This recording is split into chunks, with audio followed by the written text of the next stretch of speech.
नमो लोये सौहरिहन्तानं नमो लोये सौहृदानं नमो लोये सौभागिर्यानं नमो लोये सौज्यायानं नमो लोये सौत्रिकावती श्रावणम् ओंकारमिन्दुं संयुक्तं ध्यायन्ति योगिनः कामदं मोक्षदं चैव ओंकाराय नमो नमः मङ्गलं वर्धमानो मङ्गलं गौतमोऽग्नि मङ्गलं कुन्कुमधारी भुजेन्द्रमोसुमङ्गलं नमः समयसाराय स्वानुभूत्या तथा स्थिति स्वभावाय भवाय सर्वाणां विभावनिदाता। ધર્મ ધ્યાન આરાધનાનો આ 181મો ક્લાસ છે, DDA 181.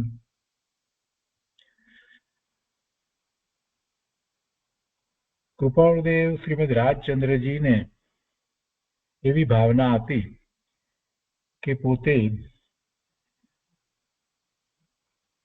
મુનિ દીક્ષા અંગીકાર કરે, એટલે કે સર્વસંગ પરિત્યાગની ભાવના હતી. સર્વસંગ પરિત્યાગની ભાવના એમને હતી, પોતે સમ્યક દ્રષ્ટિ હતા અને એવી એમની ભાવના હતી. એ ભાવનાનો જ્યારે વિચાર કરીએ છીએ તો આપણને એમ થાય છે કે એવા ચારિત્રની ભાવના કે જે વિશે એમને અપૂર્વ અવસર એવો ક્યારે આવશે એ કાવ્યની અંદર એ વાતને દર્શાવી, એ ભાવનાને પ્રગટ કરી, તો આપણને થાય કે એમને જે ભાવના હતી એ જ ભાવના આપણને પણ હોવી જોઈએ. એવી ચારિત્રની ઊંચી ભાવના, નિર્ગ્રંથ મુનિદશા. એવી નિર્ગ્રંથ મુનિદશા માટે કૃપાળુદેવને તો સમ્યક્ત્વ હતું અને અંતરંગ દશા પણ એટલી ઊંચી હતી. એ વિના એવી ચારિત્રની દશા આવે ક્યાંથી? એટલે એવી દશા પ્રગટ કરવા માટે સમ્યક્ત્વ પ્રગટ કરવું જરૂરી છે અને સમ્યક્ત્વમાં પણ ખૂબ આગળ વધી અને પછી એવી ચારિત્રની દશા પ્રગટ કરી શકાય. તો સમ્યક્ત્વ પ્રગટ કરવા માટે આપણે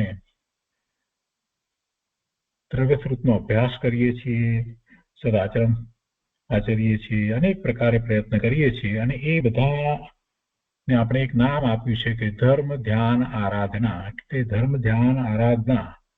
તો ધર્મ ધ્યાન અંતર્ગત આપણે દ્રવ્યશ્રુતનો અભ્યાસ કરી, સમ્યક્ત્વ પ્રગટ કરી અને ચારિત્ર પ્રગટ કરવાની આપણી ભાવના છે. એ માટે આપણે સ્વાધ્યાય કરીએ છીએ, સદાચરણ આચરીએ છીએ અને ધ્યાન. મુખ્ય વાત તો ધ્યાનની છે. સ્વાધ્યાય તો આપણે નિયમિત કરીએ છીએ. સ્વાધ્યાય દ્વારા આપણે વસ્તુ સ્વરૂપને સમજીએ છીએ. જેમ છે તેમ 6 દ્રવ્યના, 9 તત્વના, આત્માના સ્વરૂપને આપણે ખૂબ સારી રીતે સમજવાનો પ્રયત્ન કરી રહ્યા છીએ. અનેક નય દ્વારા વસ્તુ સ્વરૂપને આપણે સમજીએ છીએ અને એમાંય આપણે મોટે ભાગે દ્રવ્યાનુયોગના શાસ્ત્રનો અભ્યાસ કરી રહ્યા છીએ. એટલે આત્માની વાતને તો ખૂબ સારી રીતે સમજીએ છીએ. પણ એ સ્વાધ્યાય વખતે જે સમજાય છે એનો ખરેખરો સ્વીકાર થયો કે કેમ, એનો ખરેખરો સ્વીકાર થયો છે કે કેમ, એ વાતનો ખ્યાલ તો આપણે જ્યારે ધ્યાનનો પ્રયોગ કરીએ છીએ ત્યારે જ આવે છે. અને એમાં આપણને અનેક પ્રકારના વિકલ્પો કેમ આવે છે? કેમ કે આપણા આચરણમાં કંઈક ફેર છે. એટલે સદ આચરણની વાત પણ આપણે સાથે એ રીતે જ લીધી કે આચરણ પણ એવું હોવું જોઈએ અને એવું આચરણ હશે તો જ કશાયો મંદ પડશે અને એટલી પાત્રતા પ્રગટ થશે. એટલે સામાન્ય આટલું આચરણ તો આપણે હોવું જ જોઈએ. એ વાત પહેલેથી કહેતા આવ્યા છે કે 7 વ્યસનોનો ત્યાગ, એમાં તો કોઈ બાંધછોડ હોય જ નહીં. 7 વ્યસનના ત્યાગની બાબતમાં કોઈ પણ પ્રકારે બાંધછોડ હોય નહીં. સાથે સાથે કંદમૂળનો ત્યાગ આપણે એટલા માટે કરીએ છીએ કે એ અનંતકાય છે અને આપણને અંતરમાં એક ભાવ આવ્યો છે તો આપણે એમાં પણ જીવ જોઈએ. નિગોદના જીવને જીવ તરીકે જોવાની આપણી દ્રષ્ટિ નહીં કેળવાય, આપણે એને જીવ ન માનીએ તો પછી ક્યાંથી આપણને સમ્યક્ત થવાનું છે? એટલે કંદમૂળનો ત્યાગમાં એક બીજી મહત્વની વાત તો એ છે કે એમાં જીવ છે, એ અનંતકાય છે. એ અનંતકાય છે તો એનો આપણને સ્વીકાર થાય કે ના, અહીંયા જીવ છે. જ્યાં જીવ છે ત્યાં જીવને ન માનવા અને પછી કેવું અમે સમ્યક્ત્વનો પ્રયોગ પુરુષાર્થ કરી રહ્યા છીએ અને ધ્યાનનો પ્રયોગ કરી રહ્યા છીએ. પ્રભુ, એ વાત તો બરાબર નથી. એવી જ રીતે રાત્રિ ભોજન ત્યાગની વાતમાં પણ આપણને અંતરમાં એમ છે કે જેમ કૃપાળુદેવે કહ્યું છે એમ રાત્રે એટલે સૂર્યાસ્ત થયા પછીથી કેટલાક સમૂર્છન જીવો એવા ઉત્પન્ન થઈ જાય છે કે જે ખોરાકના રંગના જ હોય છે અને એનો આપણને ખ્યાલ નથી આવતો. એ ત્રસ જીવો હોય છે. તો ત્રસ જીવની હિંસા થાય એ તો આપણને કોઈ રીતે ચાલે નહીં. ત્રસ જીવની હિંસા તો હું કોઈ પ્રકારે થવા ના દઉં. મારાથી ત્રસ જીવની હિંસા થાય જ નહીં. હું એ માટે પૂરી જાગૃતિ રાખું. અથાણા તથા ઉંદોમર ફળનો ત્યાગ એમાં પણ ત્રસ હિંસા થાય છે, એટલા માટે જ આપણે એનો ત્યાગ કરીએ છીએ. અને યત્નાચાર પૂર્વક જીવન જીવવાનું આ મુનિ બધા 5 સમિતિ પૂર્વક જીવન જીવે, કેટલું બધું ધ્યાન રાખે, કોઈ પણ પ્રકારે હિંસા ન થાય એનું કેટલું ધ્યાન રાખે. આપણે એમના વારંવાર દર્શન કરતા હોઈએ, એમના પ્રવચન સાંભળીએ, પણ એમના આચરણને આપણે જોઈએ નહીં, વિચાર પણ કરીએ નહીં. એ ભલે મુનિ દશામાં છે, પણ આપણે પણ એ દશાને પ્રાપ્ત કરવી છે તો પછી ગૃહસ્થ રહીને પણ યત્નાચાર પૂર્વક જીવન તો જીવવું જોઈએ ને. ગમે તેમ પાણી ઢોળીએ ને ગમે તેમ બેફામ હરીએ ફરીએ ને કારણ વગર આપણે 4 વ્હીકલ ફેરવ્યા કરીએ તો 4 પૈડાની નીચે કેટલા જીવો કચરાય છે એનો આપણને વિચાર તો થવો જોઈએ ને. રાત્રે ચાલવા નીકળીએ ત્યારે વિચાર તો થવો જોઈએ ને કે કેટલા જીવો નીચે કચરાઈ જાય છે. આ બધી વાત આપણે વિચારવાની છે. એટલે યત્નાચારપૂર્વક જીવનું જીવન જીવીએ એ પણ એટલું જ મહત્વનું. અને સૌથી મોટી વાત તો એ છે કે આપણને હવે એટલી ઉદાસીનતા થવી જોઈએ ઇન્દ્રિયના વિષયો તરફની. જગતમાં આ બધા જે કઈ પદાર્થો છે એ બધા પૂતગળના સ્કંદ છે અને ખરેખર જોઈએ તો એ મને સુખનું કારણ નથી. કેમ કે એક વસ્તુ મને સુખનું કારણ લાગતું હોય એ બીજાને નથી લાગતું, એટલે એનો અર્થ જ એ છે કે એમાં મેં કલ્પના કરી છે એટલે જ સુખનું કારણ લાગે છે. એટલે એમાં પ્રત્યે એવો ઉદાસીનતાનો ભાવ આપણે કેળવવો જોઈએ, જીતેન્દ્રિયપણું કેળવવું જોઈએ. અને એવું થશે તો વિકલ્પો ઘટશે. પણ હજી 12મા પરમાં જ સુખની બુદ્ધિ પડી હશે તો પદાર્થો પ્રાપ્ત કરવાની વૃત્તિ જશે નહીં. જાત જાતના નવા પદાર્થોને લાવવા અને ભોગવવાનો ભાવ એ રહ્યા જ કરશે. અને એવો ભાવ છે એટલે પરિગ્રહ છે. તો પરિગ્રહ પરિમાણ કરવાથી એ વૃત્તિ ઓછી થતી જાય છે અને તો જ પરિગ્રહ પરિમાણ થાય છે. નિર્ણય કરીએ કે ના આ બધી વસ્તુ, આટલા બધા ભોગ ને ઉપભોગ ને આ બધું આ મને હોય નહીં, આ બધું શું વાસ્તવમાં એ મને સુખનું કારણ પણ નથી, એવો શાંત ચિત્તથી વિચાર કરીએ એટલે આપોઆપ પરિગ્રહ પરિમાણ થઈ જાય. કારણ વગરની વસ્તુ ખરીદવી ને રાખવી ને આમ કરવું ને તેમ કરવું ને કેટલા બધા વિકલ્પો. એ પરમાત્મા ક્ષમા કરજે. અંતરમાં એવો ભાવ થવો જોઈએ. એટલે આ સદાચરણને આપણે ગંભીરતાથી સમજવાનું છે, માત્ર એને લિસ્ટ તરીકે નહીં, એના ઉપરથી બીજી કેટલી બધી વસ્તુઓ આપણે સમજી અને એના ત્યાગ કરવાના છે. એવું જીવનમાં પરિવર્તન લાવવાની બહુ જરૂર છે. એ કરીશું તો જ આપણે ધર્મ ધ્યાન આરાધનામાં સફળ થઈશું. સાથે આપણે દેવ દર્શન કરીએ, પૂજા કરીએ, ભક્તિ કરીએ, યમ વ્રત, બાહ્ય તપ અને ત્યાગ એના ઉપર પણ પૂરતું લક્ષ આપીએ. કોઈકને કોઈક પ્રકારે આ બધું આપણને હોય, આપણને નહીં હોય તો કોને હશે? જે સમ્યક્તનો પુરુષાર્થ કરી અને આગળ વધી અને ચારિત્ર અંગીકાર કરવા માંગે છે એને જો આ બધું નહીં હોય તો બીજા કોને હશે? એમ આપણે આપણી જાતને પ્રશ્ન કરવો અને પછી એને ગંભીરતાથી લેવું. સમય મળ્યો છે અને આપણે દર્શન કરીએ નહીં, પૂજા કરીએ નહીં, કે એવા નિયમો ન પાળીએ, નિત્યક્રમમાં ગંભીર ન થઈએ, એવા વ્રતને પ્રતિજ્ઞાપૂર્વક ન અંગીકાર કર્યા હોય છતાંય પહેલા 5 વ્રત તો આપણને હોવા જ જોઈએ. અને એમાં ઓછામાં ઓછા અતિચાર લાગે એવી રીતે વ્રતના પાલનો તરફ પણ આપણે ધ્યાન આપવું જોઈએ. બાહ્યમાં જેટલું થઈ શકે એ પ્રમાણે તપ અને ત્યાગ એ વૃત્તિ પણ અપનાવવી જોઈએ. આગળ વધીને વિચાર કરીએ છીએ તો આટલા બધા સ્વાધ્યાય કર્યા પછીથી મૂળ વાત શું છે કે જેથી કરી અને હું મારા સ્વરૂપની પ્રાપ્તિમાં સફળતા પ્રાપ્ત કરું, સહાનુભૂતિ મને થાય.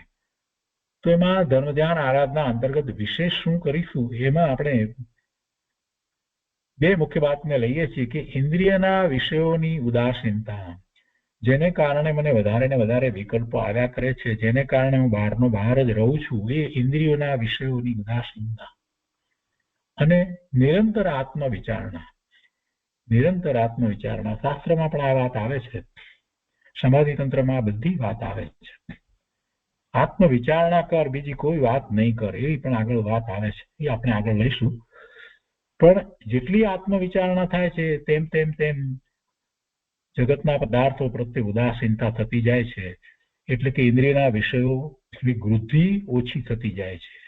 અને જેમ જેમ વિષયોની વૃદ્ધિ ઓછી થતી જાય છે તેમ તેમ આપણે ઉપયોગ દ્વારા આત્મ તરફ વળીએ છીએ, અને સમય પણ આપણને એટલો મળે છે, અને વિકલ્પો પણ ઘટી જાય છે, એટલે આત્મવિચારણા થયા કરે છે.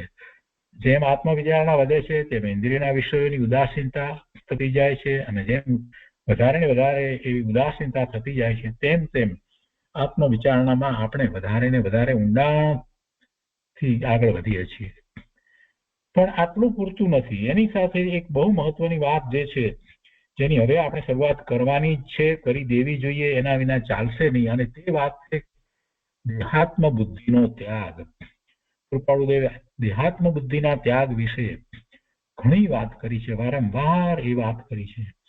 પૂજ્ય ગુરુદેવ કાનજી સ્વામીએ પણ એ વાત વારંવાર કરી છે. આ દેહ સાથે તને આત્મબુદ્ધિ છે, પોતાપણાની બુદ્ધિ છે, એટલે જ તને એવી બુદ્ધિ છે, એટલે જ તને જગતના પદાર્થોની રુચિ થયા કરે છે. કેમ કે દેહ મારો છે, દેહ સારો છે, દેહને લીધે હું બધા કાર્ય કરું છું, આવી મિથ્યા માન્યતાને લીધે એને રાગ અને દ્વેષ થાય છે, એને જીવને રાગ દ્વેષ થાય છે. એટલું જ નહીં, પણ જે કંઈ દેહમાં થઈ રહ્યું છે એને માટે એ કેટલાય પ્રકારે ચિંતામાં મુકાય છે, દુઃખી થઈ જાય છે, આર્ત ધ્યાન કરે છે, રૌદ્ર ધ્યાન કરે છે. એટલે એવી દેહાત્મ બુદ્ધિનો ત્યાગ કરવા માટે બધા જ મહાપુરુષોએ આપણને કહ્યું છે, અને હવે આપણે એના ઉપર વધારે ધ્યાન આપી અને એવા સ્વાધ્યાય કરીએ છીએ. હવે એ પ્રકારના સ્વાધ્યાય આપણે હવે લીધા છે. ધ્યાનના શાસ્ત્રોના સ્વાધ્યાયો આપણે ઘણા કર્યા છે. 2 મોટા ધ્યાનના શાસ્ત્ર આપણે પૂરા કર્યા છે, અને એ પછીથી હવે આપણે જે લઈ રહ્યા છીએ તે આ વાત ઉપર વધારે લક્ષ આપીએ છીએ. તો સ્વાધ્યાયની અંદર અત્યારે આપણે સમાધિ તંત્રનો સ્વાધ્યાય કરીએ છીએ. આચાર્ય પૂજ્યપાદ સ્વામી રચિત સમાધિ તંત્ર, એની કેટલીક ગાથાઓનો આપણે હવે સ્વાધ્યાય શરૂ કર્યો છે. ગઈ વખતે આપણે 4મી, 5મી, 7મી એ 3 ગાથાઓનો થોડો વિચાર કર્યો હતો, અને એમાં શરીર સહિત પોતાનું અસ્તિત્વ માનવાની વાત જે હતી એ લીધી હતી. શરૂઆતમાં આપણે બહિરાત્મા, અંતરાત્મા અને પરમાત્માની વાત લીધી, અને એમાં બહિરાત્માને શું છે, તો બહિરાત્માને શરીર સાથે એકત્વ મમત્વ છે, અને એવા કારણે જ એ દુઃખી થાય છે, એ સમ્યક્ત્વ પણ પ્રગટ કરી શકતો નથી. અને એની હવે વિસ્તારપૂર્વક વાત આગળ આપણે લઈએ છીએ. એમાં 8મી અને 9મી ગાથા છે, તેમાં કહે છે કે નર દેહે સ્થિત આત્મને નર માને છે મૂંઢ, પશુ દેહે સ્થિતને પશુ, સુર દેહે સ્થિત સુર, નરક તને નારક ગણે પરમાર્થે નથી એમ. અનંત ધી શક્તિમયી અચળ રૂપ નિજ વેદ્ય. આ જે દેહ છે એ પ્રમાણે આ મૂંઢ મિથ્યા દ્રષ્ટિ જે દેહ છે એ પ્રમાણે આત્માને એવો માને છે, એના સહિત આત્માને માને છે. પશુ દેહ સ્થિત ને પશુ, અને નર દેહ ને નર, અને દેવ દેહમાં છે તેને દેહ, અને નરકમાં છે તેને નરકી માને છે. પણ ત્યાં એ શુદ્ધ આત્મા જોતો નથી, એની દ્રષ્ટિ પર્યાય દ્રષ્ટિ છે ને, એટલે એમ જ માને છે. એટલે આચાર્ય ભગવાન કહે છે કે અનંત ધી શક્તિમયી અચળ નિજ વેદ્ય, તું ખરેખર તો તારામાં અનંત શક્તિ રહી છે, એવો તું ભગવાન આત્મા છો, એવી દ્રષ્ટિ કર, એવો તું આત્મા છો, કઈ આ દેહ છે એવો તું આત્મા નથી. અને એ વાત અહીંયા કરવામાં આવી છે 8મી અને 9મી ગાથાની અંદર. આપણે પેલા આનો અન્વયાર્થ જોઈએ છીએ. મૂઢ બહિદ આત્મા મનુષ્ય દેહમાં રહેલા આત્માને મનુષ્ય એને આત્મા તરીકે તો જોતો જ નથી. મનુષ્ય દેહમાં રહેલા આત્માને મનુષ્ય માને છે. તિર્યંચના શરીરમાં રહેલા આત્માને તિર્યંચ, દેવના શરીરમાં રહેલા આત્માને દેવ માને છે. અને નારકીના શરીરમાં રહેલા આત્માને નારકી માને છે. વાસ્તવિક રીતે સ્વયં આત્મા તેવો નથી.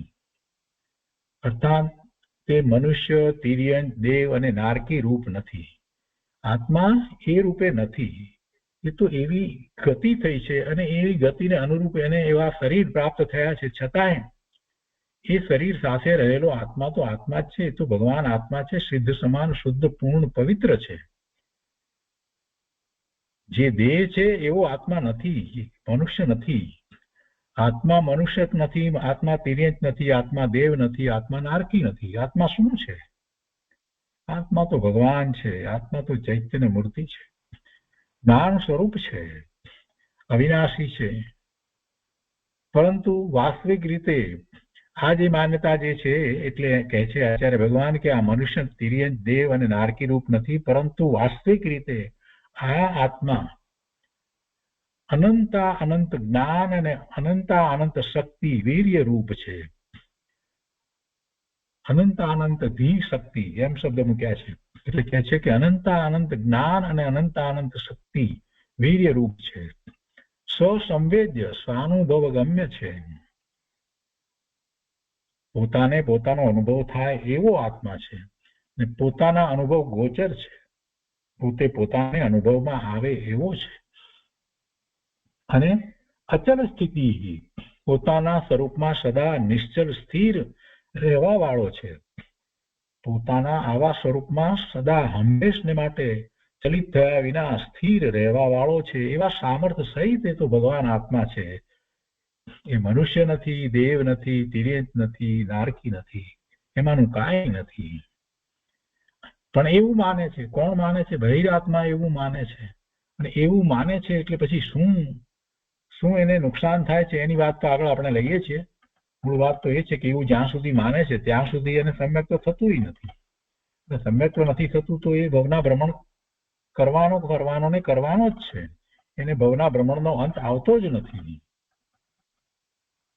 તો એ બધી વાત જે છે એટલા માટે આપણે આ બધો વિચાર કરી રહ્યા છીએ કે જ્યાં સુધી આ દેહમાં પોતાપણાની બુદ્ધિ છૂટશે નહીં ત્યાં સુધી જીવ સમ્યક તો પ્રગટ કરી શકવાનો જ નથી. એને મૂળમાંથી આ વાતને ઉખેડી નાખવી પડશે કે હું મનુષ્ય નથી, હું પુરુષ નથી, હું સ્ત્રી નથી. આ વાતને એને અંદરમાંથી ઉખેડી નાખવી પડશે. એના વિના એનું ધ્યાન સફળ નહીં થાય. અહીંયા આપણે ભાવાર્થ લઈએ છીએ. ભાવાર્થમાં કહે છે કે નર, નારક આદિ જે પર્યાયોને જીવ ધારણ કરે છે, આ તો બધી પર્યાય છે ને. ગતિ જે થઈ છે એ ગતિ કેમ થઈ? કેમ કે એને એવા ભાવ કર્યા એટલે એને કર્મના બંધ એવા થયા એટલે એવી ગતિ થઈ.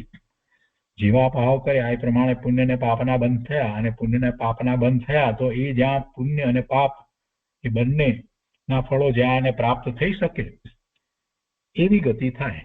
ખૂબ એટલા બધા પાપ કર્યા હોય તો એના ફળ સ્વરૂપે કઈ મનુષ્ય તો થાય નહીં, કેમ કે મનુષ્યમાં તો એના પાપના ફળ સ્વરૂપે એને એ કઈ પ્રાપ્ત થાય નહીં. એટલે એની ગતિ ક્યાં થાય? ખૂબ પાપ કર્યા એની ગતિ ક્યાં થાય? નરકમાં જ થાય, કે જ્યાં એને જેટલા પાપ કર્યા છે એ પ્રમાણે એના ફળ સ્વરૂપે એને દુઃખની પ્રાપ્તિ થાય. કેમ કે ન્યાય છે, ક્યાંય અન્યાય નથી. જગતમાં ન્યાય છે. આપણને ભલે ના દેખાતો હોય પણ જગતમાં સૂક્ષ્મ ન્યાય છે, અતિ અતિ અતિ સૂક્ષ્મ ન્યાય છે. એક વાત, એક વિચાર, જેની સાથે રહેલો જે સૂક્ષ્મ ભાવ એ જેવો થયો કે તરત જ એ જ સમયે એવો બંધ પડે છે. એવા સૂક્ષ્મ બંધ આપણે આખા દિવસમાં કેટલાય વખત કેટલાય પ્રકારે કરીએ છીએ. શુભ અશુભ શુભ અશુભ શુભ અશુભ ચાલ્યા જ કરે છે. કોઈ વિકલ્પ વિચાર ભાવ વિનાનો હોતો નથી. એની સાથે કોઈ ભાવ છે, કાં તો એ શુભ હોય ને કાં તો અશુભ હોય. કેમ કે જ્યાં સુધી એમાં એને પરનું લક્ષ્ય છે, જીવને 12મા પરનું લક્ષ્ય છે, ત્યાં સુધી એને શુદ્ધ ભાવ તો છે નહીં, અને શુદ્ધ ભાવ નથી તો અશુદ્ધ ભાવમાં તો બે જ છે, શુભ અથવા અશુભ. કોઈ ન્યુટ્રલ ભાવ હોતો નથી. કેટલાકના મનમાં હજી આ મોટો વહેમ છે કે અમે તો કાંઈ બીજું કરતા નથી, અમે કાંઈ પાપ કરતા નથી, અમે તો સીધું સાદું જીવન જીવીએ છીએ, સવારે ઉઠીએ છીએ, જોબ પર જઈએ છીએ અને થોડું ઘણું કાંઈ જે થઈ શકે છે તેવું અમે અમારાથી ધર્મ ધ્યાન કરીએ છીએ, માળા ગણીએ છીએ કે કંઈક કરીએ છીએ, બાકી અમે કોઈ પાપ કરતા નથી, એટલે અમને તો બીજો તો કોઈ એવો બંધ પડે નહીં. આવી મોટા ભાગના જીવોની માન્યતા છે કે અમે કાંઈ કરતા નથી.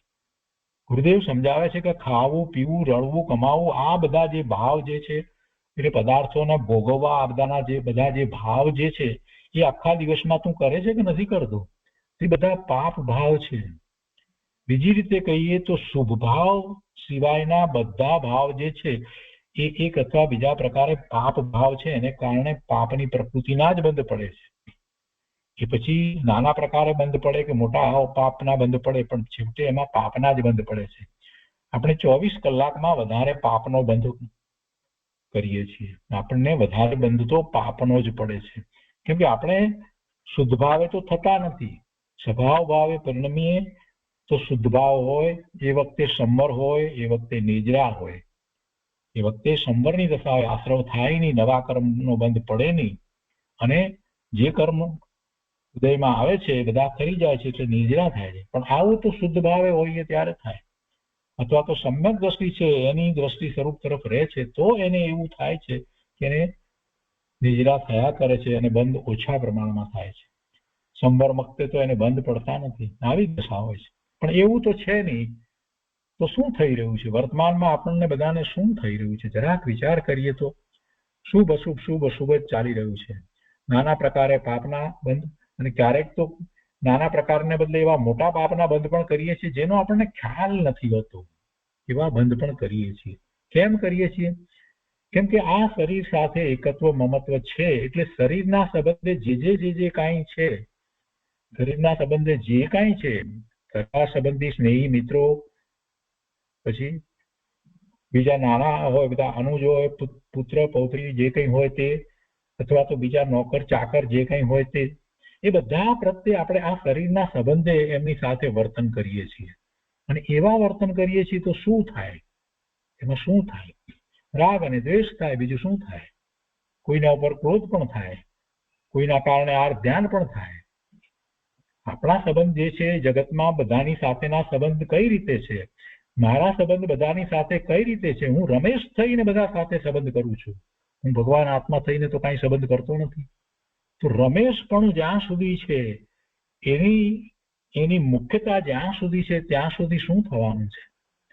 જ્યાં સુધી એ રમેશપણાની મુખ્યતા છે ત્યાં સુધી શું થવાનું છે? રાગ દ્વેષ જ થવાના છે. રાગ દ્વેષ સિવાય બીજું શું થાય? રમેશ થઈને જ જીવન જીવીએ છીએ, આ જ મોટી વાત છે. એટલે આ શરીર મારું નથી, આ શરીર રૂપે હું નથી, હું એનાથી જુદો ભગવાન આત્મા છું, એ જે વાત સ્વાધ્યાયમાં આપણે સમજ્યા છીએ એ વાતનો સ્વીકાર થવો જોઈએ, અને વર્તમાન પર્યાય જે છે એ મારું સ્વરૂપ નથી એવો નિર્ણય થવો જોઈએ.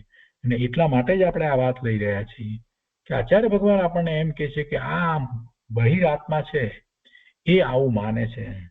તો તું બહિરાત્મા છો, અને ક્યાં સુધી બહિરાત્મા રહેવાનો છો? અંતરાત્મા ક્યારે થઈશ?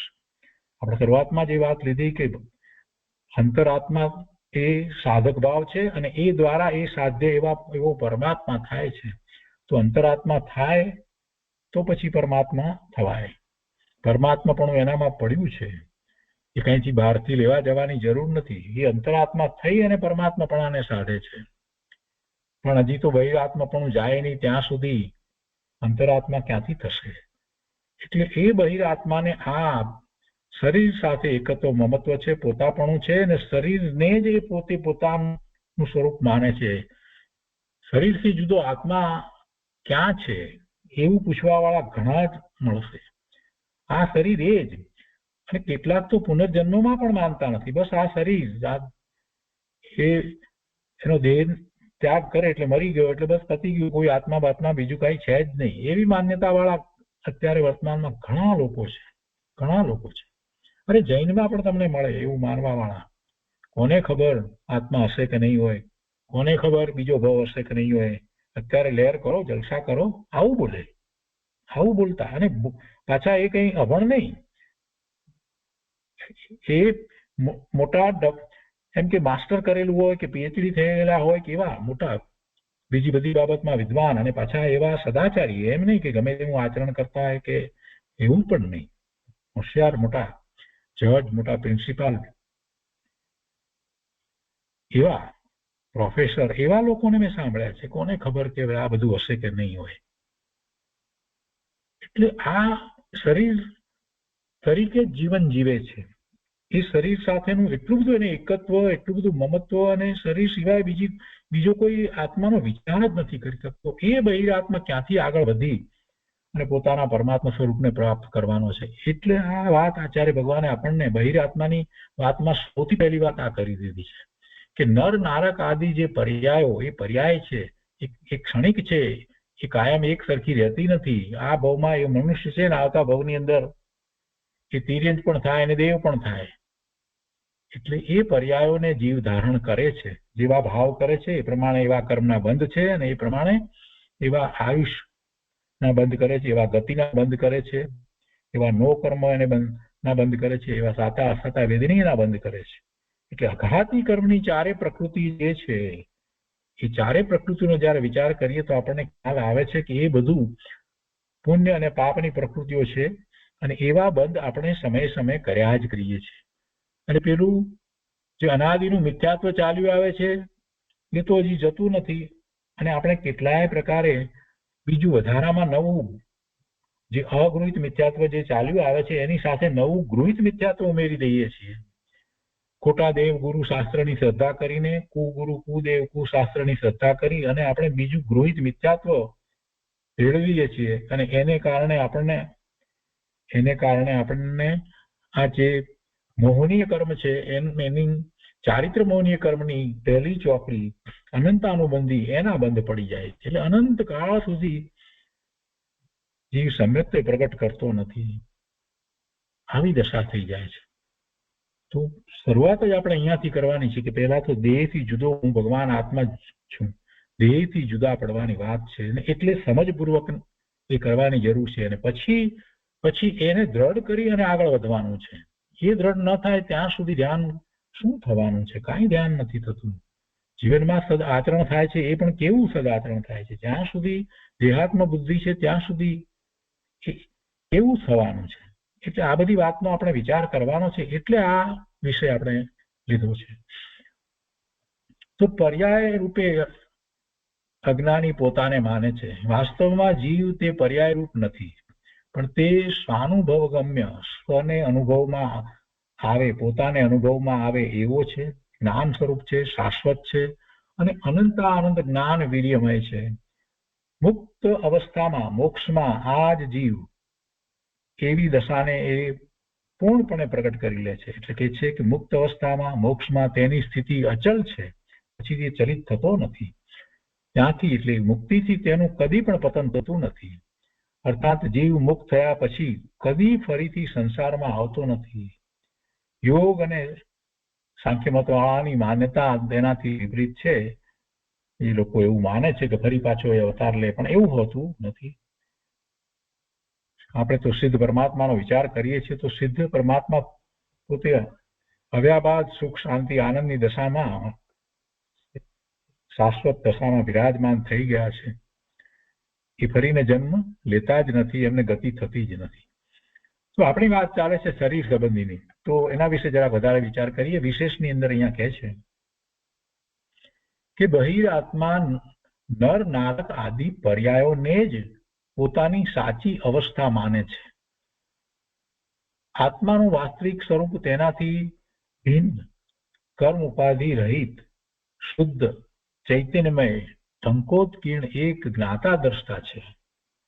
વાસ્તવિક સ્વરૂપ કેવું છે? આ અવસ્થા જે છે એનાથી જુદું છે, ભિન્ન છે.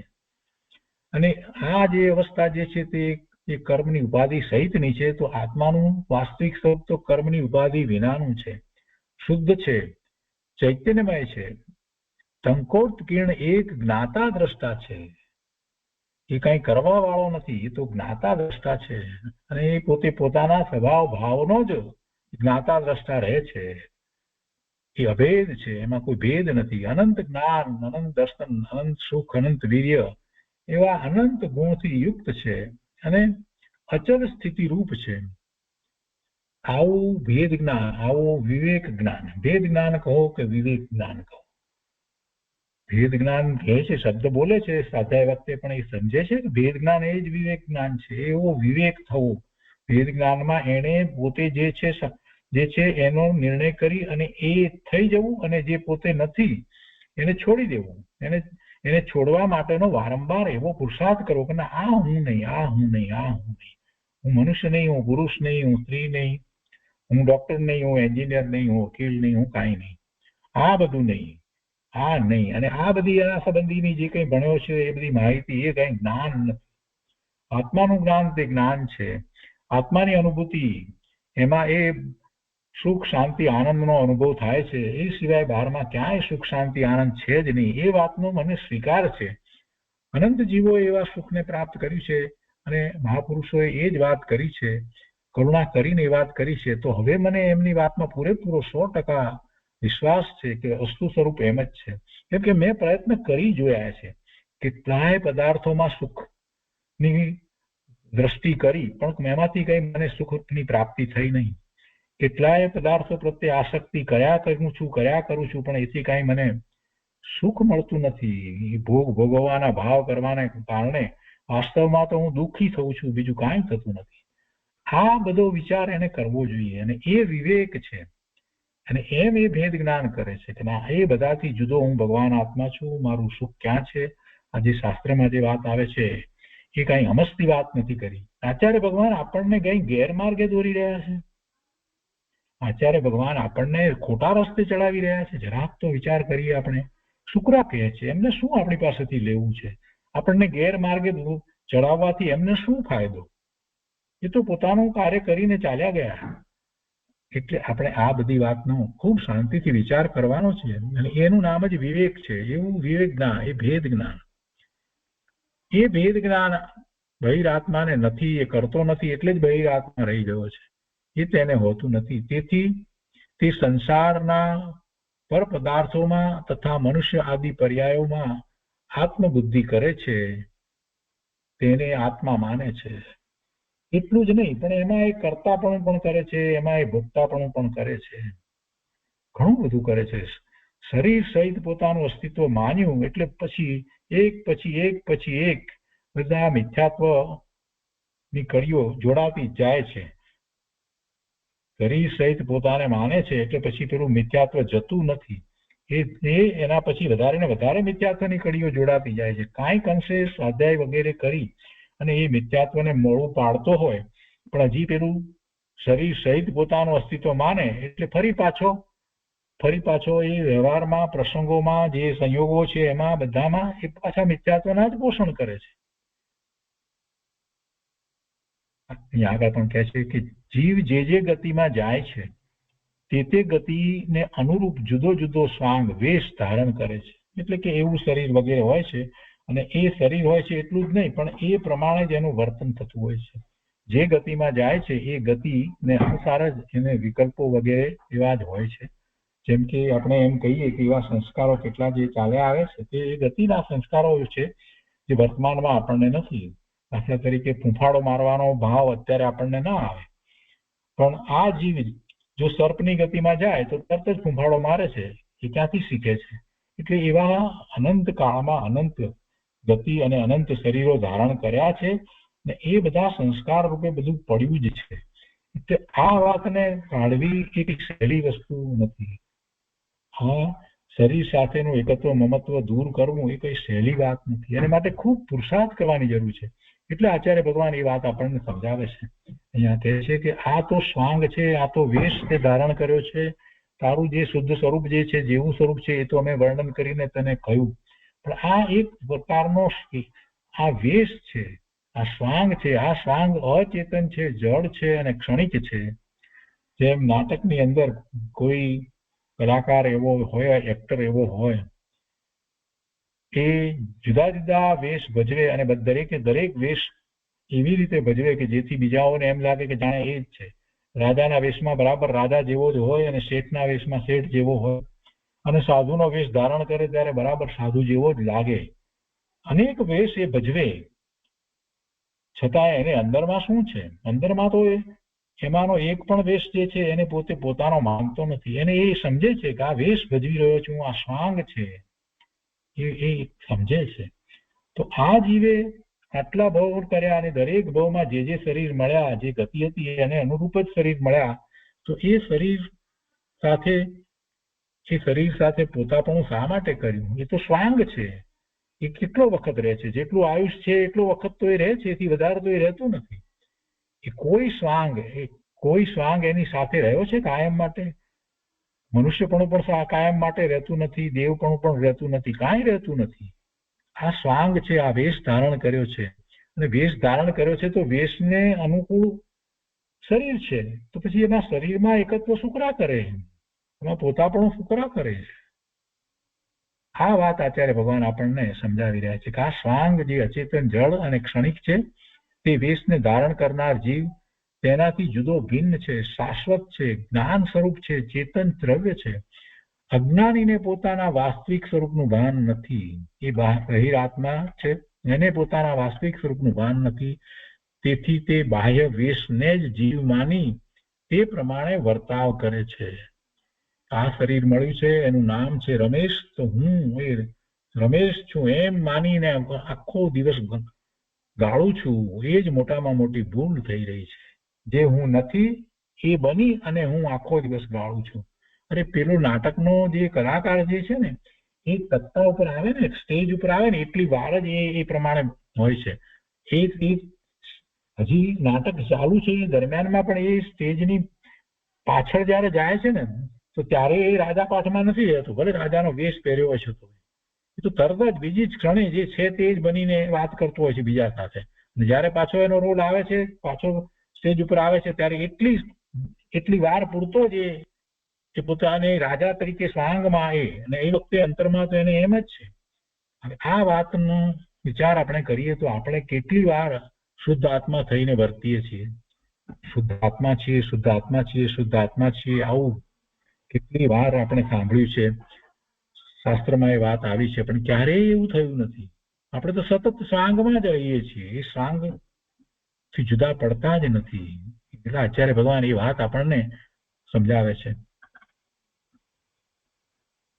આગળ કહે છે કે અમૂર્તિક પ્રદેશોનો પુંજ પ્રસિદ્ધ જ્ઞાન આદિ ગુણોનો ધારક અનાદિ નિધન વસ્તુ પોતે આત્મા છે,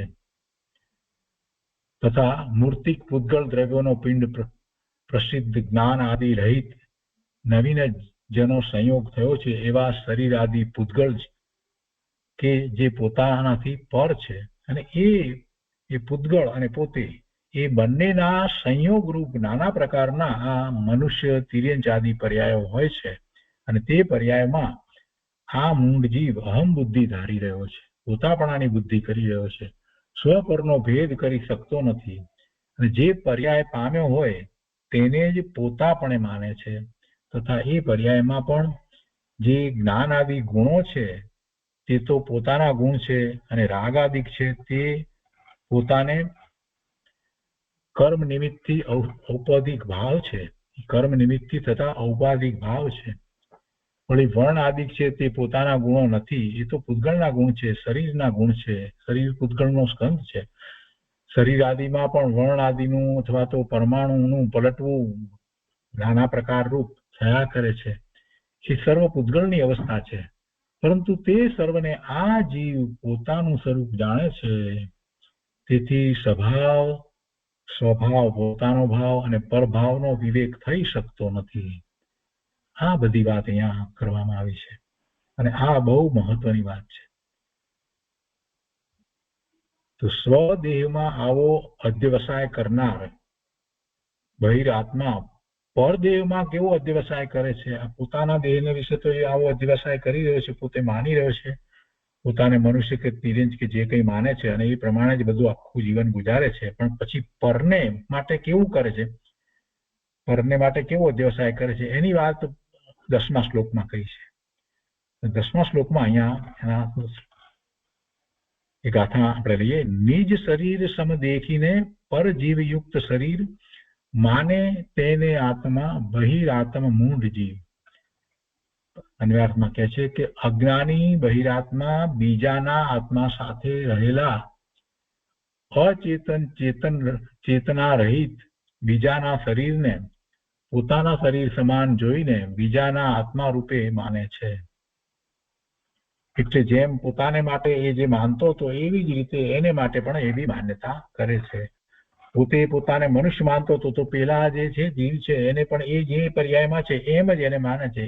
બીજાને પણ એ મનુષ્ય માને છે, તિર્યંચ માને છે કે દેવ કે નારકી એમ જ માને છે. એને દેખાય છે જે મુખ્યપણે જેને તિર્યંચ અને મનુષ્ય દેખાય છે તો એને એ જ માને છે. એને એમાં એ જીવની કલ્પના નથી કરતું, એને એમ જ માને છે. અરે વર્તમાનમાં આપણે આ ધર્મનો અભ્યાસ કરતા હોઈએ અને તેમાં કેટલાય લોકો કેમ કે 6 કાયના જીવ એમ બોલે છે અને 6 કાયના જીવ એ કાયાની વાત કરે. 6 કાયના જીવ પણ એમ નહીં કે એમાં જીવ છે. એ કાયા છે એ જીવ નથી. એ કાયા સાથે રહેલો જે જીવ છે તો જીવ જ છે ને. એ દરેક જીવ જીવ જ છે. બધા એક સરખા છે. કોઈ આગળ પાછળ નથી, કોઈની ઉત્પત્તિ થઈ નથી. એ અનંત કાળથી છે. પણ 6 કાયના જીવ એમ જ બોલે છે. અરે કાયના જીવ નથી, એ જીવ છે અને અત્યારે વર્તમાનમાં કોઈ એક કાયા સાથે રહ્યા છે. આવો તો કન્સેપ્ટ નથી. અહીંયા ભાવાર્થમાં વાત કરે છે કે અજ્ઞાની બહિરાત્મા જેવી રીતે પોતાના શરીરને પોતાનો આત્મા માને છે તેવી રીતે બીજાના અચેતન શરીરને તેમનો એટલે તે પેલાનો આત્મા માને છે. અને અહીંયા વિશેષની અંદર થોડી વાત લીધી છે કે જેમ પોતાના શરીરનો નાશ થતા બહિરાત્મા પોતાનો નાશ સમજે છે તેમ સામે બીજા જે શરીર સહિત રહેલા જે આત્મા જે છે તો એનો નાશ થતા એ એનો નાશ સમજે છે. એ આત્માનો નાશ સમજે છે, બીજા આત્માનો નાશ સમજે છે. એટલે એવી રીતે કહે છે કે તેમ સ્ત્રી, પુત્ર, મિત્ર આદિના શરીરનો નાશ થતા તે તેમના આત્માનો નાશ સમજે છે. પેલો મરી ગયો એટલે એના આત્માનો નાશ થયો એવું સમજે છે. એમ તે પોતાના શરીરમાં આત્મબુદ્ધિ આત્મકલ્પના કરી દુઃખી થાય છે અને બીજાઓ પણ શરીરની પ્રતિકૂળતાના કારણે દુઃખી થાય છે એમ માને છે. હવે આ બહુ મોટી વાત છે. પોતે તો દુઃખી થાય છે પણ પાછો એ એમ માને છે કે પેલા પણ એ શરીરની પ્રતિકૂળતાને કારણે દુઃખી છે. એ શરીર રૂપે જ છે. જેમ કે મુનિ હોય તો મુનિને પણ એ એના શરીર સહિત માને છે. એટલે એમ જ થાય છે કે આ જે શરીરમાં જે છે એ પ્રમાણે મુનિ એ રીતે દુઃખી હશે.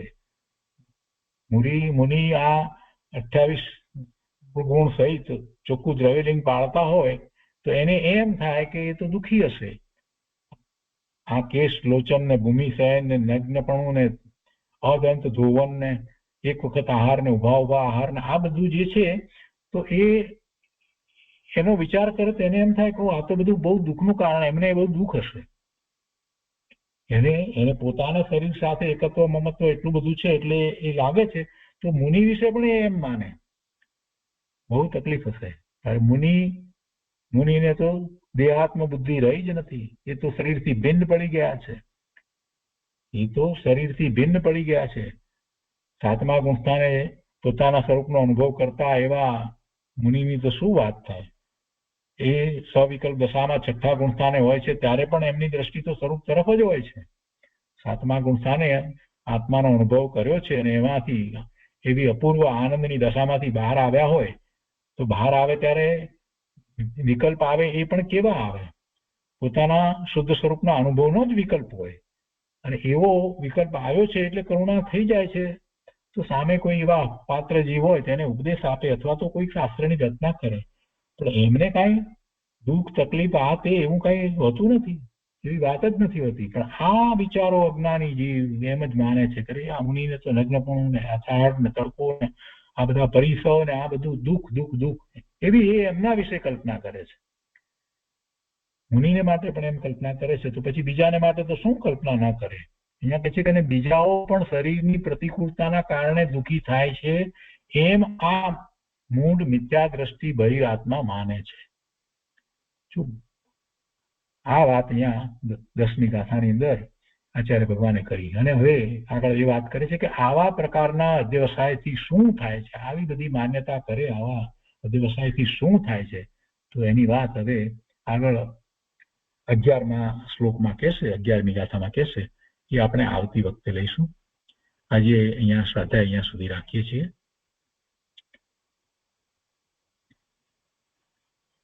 સમાધિ તંત્ર પૂજ્યપાદ સ્વામીએ અદભુત રચના કરી છે. ઘણા ઓછા શ્લોકની અંદર જીવને મૂળભૂત વાત કરી દીધી છે. ઇષ્ટોપદેશની અંદર પણ એ વાત લીધી છે, અને સમાધિ તંત્રમાં તો ખૂબ જ વાત એવી લીધી છે કે જે આપણને નિર્વિકલ્પ ધ્યાનનો પ્રયોગ કરવા માટે ખૂબ ખૂબ ઉપયોગી થાય. ક્યાંથી શરૂઆત કરવી જોઈએ, એવો જે વિકલ્પ અંદરમાં ઉઠતો હોય ને, તો એ બધા વિકલ્પો શાંત પડી જાય કે આ બધી વસ્તુને આપણે સમજી અને શરૂઆત કરવાની છે. જે કરી રહ્યા છે એની સાથે જે ખૂટતી કડી છે ને, એ આપણે મેળવવાની છે. સમાધિ તંત્રનો સ્વાધ્યાય આપણે પહેલા કરી ગયા છીએ, આખો સ્વાધ્યાય કર્યો છે, અને એ ઉપલબ્ધ છે. તત્વધારાની વેબસાઇટ ઉપર પણ ઉપલબ્ધ છે અને યુટ્યુબ પર પણ ઉપલબ્ધ છે.